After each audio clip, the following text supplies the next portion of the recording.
નમસ્કાર, આપ જોઈ રહ્યા છો નેશન પ્લસ ન્યૂઝ. હું છું આપની સાથે હેતલ ભગત. રાજકોટમાં અંડર 16 ક્રિકેટ ટીમ સિલેક્શનમાં એક ખેલાડીએ લાગવગનો આક્ષેપ લગાવ્યો છે.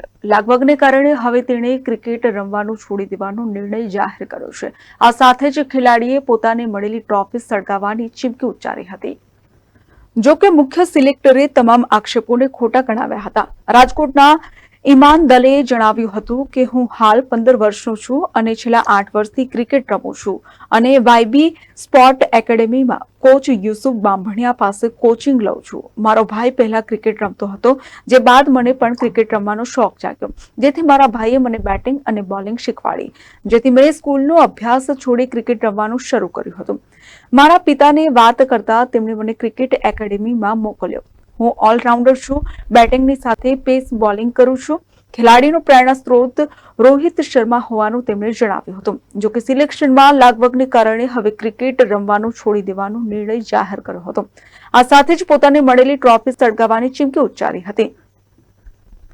તેણે વધુમાં જણાવ્યું હતું કે અંડર 16 સિલેક્શન વખતે પ્રથમ દિવસે ગયો હતો ત્યારે મને હતું કે હું રમી લઈશ.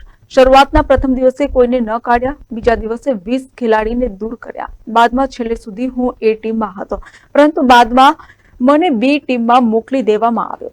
જો કે ત્યાંથી પણ મારું સિલેક્શન ન થયું. મારો પ્રેરણા સ્ત્રોત રોહિત શર્મા છે, પરંતુ જો આ પ્રકારે સિલેક્શનમાં લાગવગ ચાલતી હોય તો હવે હું ક્રિકેટ રમવાનું છોડી દઈશ. જ્યારે આ બાબતે સૌરાષ્ટ્ર ક્રિકેટ એસોસિએશનના પ્રેસિડેન્ટ જયદેવ શાહનો સંપર્ક કરવામાં આવતા તેમણે જણાવ્યું હતું કે ડિસ્ટ્રિક્ટ લેવલના સિલેક્શનની જવાબદારી જિલ્લા વાઇઝ સિલેક્ટરોને સોંપી છે, જેઓ અનુભવી ક્રિકેટરો જ હોય છે. છતાં કોઈ ખેલાડી સાથે આવા કોઈ અન્યાયની બાબત મારા ધ્યાનમાં આવી નથી.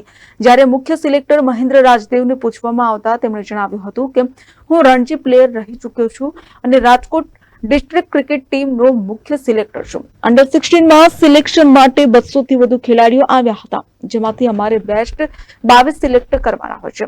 જો કે ઈમાન દલોનું પરફોર્મન્સ એટલું સારું ન હોવાથી તે સિલેક્ટ થાય તેમ જ ન હતા અને આ સિલેક્શન ગત મહિને થઈ ગયું અને હવે લીગ મેચોમાંનો એક જ મેચ બાકી છે. હું ઓલરાઉન્ડર હું, બેટ્સમેન ઓલરાઉન્ડર ને સિલેક્શનમાં ગયો તો મને છેટુડી રાખ્યો. અહીંયા 16 નું સિલેક્શન હતું, 16 એમાં હતો, 16 ની એ ટીમમાં હતો ને છેલ્લે અહીંયા મેચ રમવાનો ને પહેલો મેચ અમારો તો મને બી ટીમમાં રાખ્યો. પછી બી ટીમમાં નું અહીંયા સરને ગયો ને તો મેં સરને કીધું કે સર હું ગ્રુપમાં નથી. ત્યારે વિજેન્દ્ર સર હતા તો એ કે તું અત્યારે રહેવા દે, હું હે ને રાજદે સરે ના પાડી, તું અત્યારે રહેવા દે. તને કેવું લાગ્યું ત્યારે બી ટીમમાં નાખ્યો ત્યારે?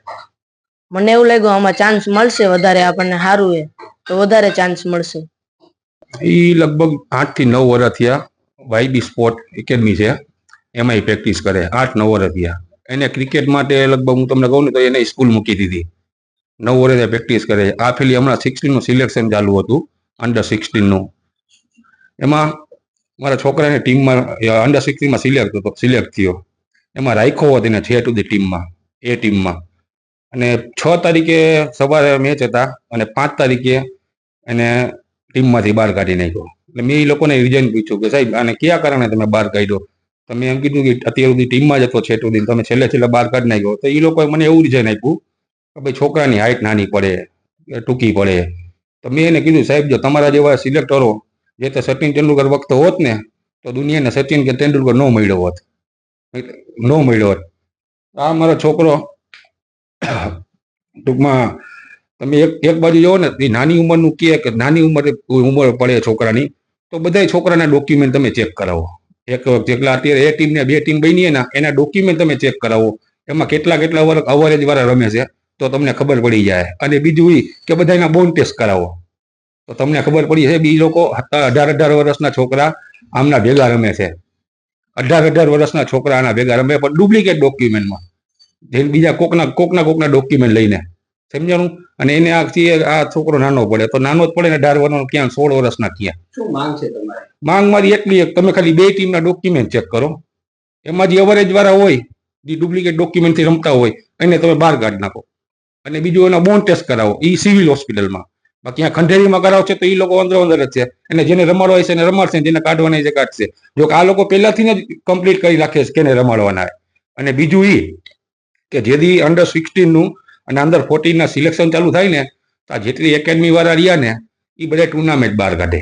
કેવી ટુર્નામેન્ટ કે ભાઈ છોકરાઓને કોકને અમદાવાદ લંબા લઈ જાય, કોકને વડોદરા, કોકને સુરત, કોકને બોમ્બે, કોકને આઉટ ઓફ કન્ટ્રી, તમે ઇંગ્લેન્ડ કયો, અમેરિકા કયો, અહીંયા બધા ટુર્નામેન્ટ કરે. પણ ખરેખર છોકરાઓના પેરેન્ટ્સને ખબર નથી હોતી બિચારાઓને કે અહીં 60 સિલેક્શન 40 સિલેક્શન ચાલુ હોય ને તમારા છોકરાને બીજા માર્ગે લઈ જાય આ લોકો, કે આ સિલેક્શનમાં ન જઈ શકે, આ બીજી જગ્યાએ મેચ રમવા આવી જાય, કેમ કે ઓલરેડી સિલેક્ટ થઈ ગયેલા છોકરા કમ્પ્લીટ જ હોય.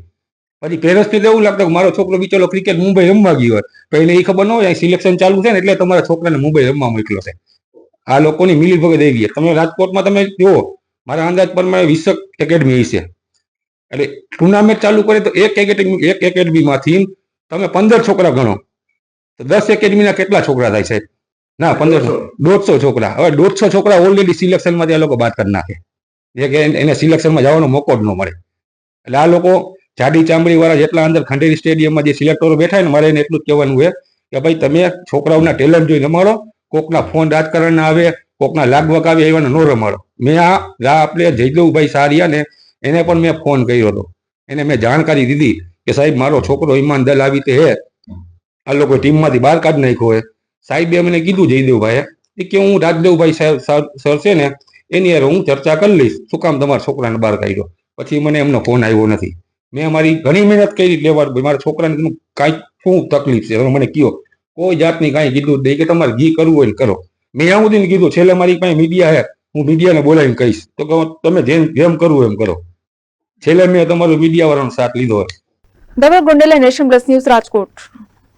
સમાચારોના સતત અપડેટ મેળવવા માટે અમારી નેશન પ્લસ ન્યૂઝની યુટ્યુબ ચેનલને સબસ્ક્રાઇબ કરો, બેલ આઇકન દબાવો અને જોડાયેલા રહો ફેસબુક, ઇન્સ્ટાગ્રામ અને ટ્વિટર પર.